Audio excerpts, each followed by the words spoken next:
અરે વાહ, શું સાંભળવા મળ્યું?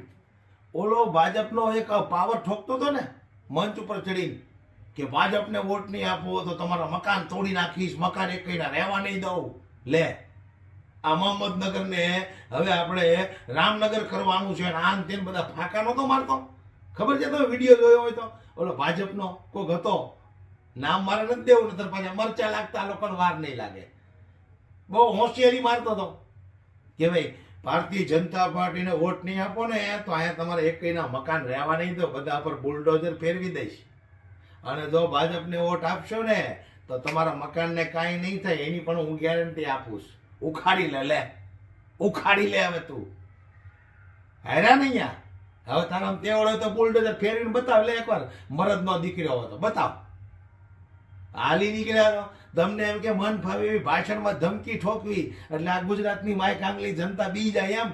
હવે બધી જાગૃત થઈ ગઈ છે. એક જગ્યાએ જાગૃત થાય ને એટલે તમારે બધાને ભાગવું મોંઘું પડી જવાનું છે. લે, ભાજપને મત નહીં આપો તો તમે બુલડોઝર ફેરવી દેવો. ફેરવ એક વખત બુલડોઝર, તાકાત હોય તો. હાલી નીકળ્યો છો એ જ જગ્યાએ ભૂંડ ભાજપિયાઓને હરાવ્યા લોકોએ.